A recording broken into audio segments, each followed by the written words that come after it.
ಕನ್ನಡದ ಖ್ಯಾತ ಕಲಾವಿದ ಹಾಸ್ಯ ಕಲಾವಿದ ರಾಕೇಶ್ ಪೂಜಾರಿ ಅವರು ನಿನ್ನೆ ವಿಧಿವಶರಾದರು. ಸ್ನೇಹಿತನ ಮದುವೆಯಲ್ಲಿ ಕುಣಿತನೇ ನಗುಮುಖದೊಂದಿಗೆ ಇಹಲೋಕ ತ್ಯಜಿಸ್ಬಿಟ್ರು. ಕನ್ನಡ ಇಂಡಸ್ಟ್ರಿಗೆ ಇವರು ಹೋಗಿದ್ದು ತುಂಬ ದೊಡ್ಡ ನಷ್ಟ ಅಂತಲೇ ಹೇಳ್ಬೋದು. ಯಾಕಂತ ಹೇಳಿದರೆ ತುಂಬ ಡೆಡಿಕೇಶನಿಂದ ಕೆಲಸ ಮಾಡುವಂತಹ ವ್ಯಕ್ತಿ, ತನ್ನ ಮನಸ್ಸಿನಿಂದ ಆ್ಯಕ್ಟಿಂಗ್ ಮಾಡುವಂತಹ ವ್ಯಕ್ತಿ ರಾಕೇಶ್ ಆಗಿದ್ದರು.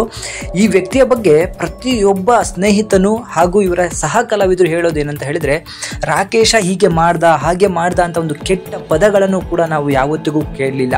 ಅವನು ಇದ್ದಷ್ಟು ದಿನ ನಮ್ಮನ್ನು ನಗಿಸ್ಕೊಂಡೇ ಇದ್ದ, ಹಾಗೆ ನಕ್ಕೋತಾನೆ ಅವನು ಹೋಗ್ಬಿಟ್ಟ, ನಮ್ಮನ್ನು ಇವತ್ತು ಅಳಿಸ್ತಾ ಇದ್ದಾನೆ ಅಂತ ಹೇಳಿ ಅದ್ಭುತ ಮಾತುಗಳನ್ನು ಹೇಳ್ತಾ ಹೋದರು.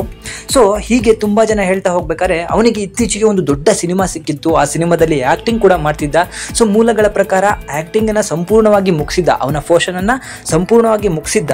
ಆದರೆ ಆ ಸಿನಿಮಾ ಯಾವುದು ಅಂತ ಹೇಳಿದರೆ ಕಾಂತಾರ ಚಾಪ್ಟರ್ 2.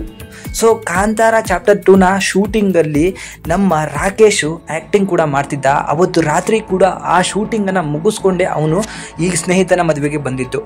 ಆದರೆ ಇಷ್ಟೆಲ್ಲ ಆದಮೇಲೂ ಕೂಡ ನಮ್ಮ ರಿಷಬ್ ಶೆಟ್ಟಿ ಅವರು ಏನೂ ಮಾತಾಡಿಲ್ಲ ಅಂತ ಹೇಳಿ ತುಂಬ ಜನ ಹೇಳ್ತಾ ಇದ್ರಿ. ಅದಕ್ಕೀಗ ರಿಷಬ್ ಶೆಟ್ಟಿ ಅವರು ತಮ್ಮ ಫೇಸ್ಬುಕ್ ಖಾತೆಯಲ್ಲಿ ನಮ್ಮ ರಾಕೇಶನ ಬಗ್ಗೆ ಒಂದೇ 2-3 ಸಾಲುಗಳನ್ನು ಬರ್ಕೊಂಡಿದ್ದಾರೆ. ಅದೇನಂತ ಹೇಳಿ ನಿಮಗೆ ತೋರಿಸ್ತೀನಿ ನೋಡಿ. ನೀನು ನನ್ನ ಮನಸ್ಸಿನಲ್ಲಿ ಎಂದೆಂದಿಗೂ ಒಂದು ಅದ್ಭುತ ಕಲಾವಿದ. ಕಾಂತಾರ ಸಿನಿಮಾದಲ್ಲಿ ನಿನ್ನ ಪಾತ್ರ ಹಾಗೂ ಅದನ್ನು ನಿರ್ವಹಿಸುವಾಗ ನಿನ್ನ ಮುಖದ ನಗು ನನ್ನ ಕಣ್ಣಲ್ಲಿ ಎಂದೆಂದಿಗೂ ಶಾಶ್ವತ. ಕಲಾವಿದ ವರ್ಗಕ್ಕೆ ಇದೊಂದು ತುಂಬಲಾರದ ನಷ್ಟ. ಮತ್ತೆ ಹುಟ್ಟಿ ಬಾ ಗೆಳೆಯ, ನಿನ್ನ ಆತ್ಮಕ್ಕೆ ಶಾಂತಿ ಸಿಗಲಿ. ದೇವರು ಈ ಆಘಾತವನ್ನು ಸಹಿಸುವ ಶಕ್ತಿ ನಿನ್ನ ಕುಟುಂಬಕ್ಕೆ ಕೊಡಲಿ ಅಂತ ಹೇಳಿ ರಿಷಬ್ ಶೆಟ್ಟಿ ಅವರು ರಾಕೇಶನ್ನು ನೆನೆಸ್ಕೊಂಡು ಒಂದು ಭಾವುಕ ಪೋಸ್ಟನ್ನು ಕೂಡ ಮಾಡಿದ್ದಾರೆ. ರಾಕೇಶು ಹೋಗಬೇಕಾದ್ರೆ ತುಂಬ ದೊಡ್ಡ ಮಟ್ಟದ ಕನ್ನಡದ ಸಿನಿಮಾದಲ್ಲಿ ಯಾಕೆ ಮಾಡಿ ಹೋಗಿದ್ದಾನೆ, ಅವನಿಗೆ ಆ ಚಾನ್ಸ್ ಯಾಕೆ ಸಿಕ್ತು ಅಂತ ಹೇಳಿ ದೇವರನ್ನೇ ನಮಗೂ ಕೂಡ ಗೊತ್ತಿಲ್ಲ. ಆದರೆ ದೇವರನ್ನು ನಂಬಿ ಮಾಡಿದಂಥ ಸಿನಿಮಾ ವಿಶ್ವದಾದ್ಯಂತ ದೊಡ್ಡ ಮಟ್ಟದ ಹೆಸರು ಮಾಡಿತ್ತು.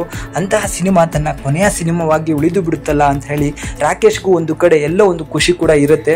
ಅವನು ಎಲ್ಲೇ ಇರಲಿ, ಅವನ ಆತ್ಮಕ್ಕೆ ಶಾಂತಿ ಸಿಗಲಿ. ರಾಕೇಶ್ ಮತ್ತೆ ಇದೇ ಕರ್ನಾಟಕದಲ್ಲಿ ಹುಟ್ಟಿ ಬಂದು ಎಷ್ಟೋ ಜನಕ್ಕೆ ಖುಷಿಯನ್ನು ಹಂಚಿದ್ದಾನೆ. ಹೀಗೆ ಹಂಚುತ್ತಾ ಇರಲಿ ಅಂತ ಹೇಳಿ ಕೇಳ್ಕೊಳ್ಳೋಣ. ಅವರ ಕುಟುಂಬಕ್ಕೆ ಎಲ್ಲರೂ ಕೂಡ ಸಹಾಯ ಮಾಡಿ, ಹಾಗೆ ಅವರ ತಂಗಿ ಇದ್ದಾರೆ, ಅವರ ಅಮ್ಮ ಇದ್ದಾರೆ, ಅವರಿಬ್ಬರಿಗೂ ಕೂಡ ರಾಕೇಶನ್ನು ಕಳ್ಕೊಂಡಿರುವಂತಹ ಒಂದು ನೋವಿಗೆ ದೇವರು ಅದನ್ನು ಮರೆಯುವಂತಹ ಶಕ್ತಿಯನ್ನು ಕೂಡ ಕೊಡಲಿ.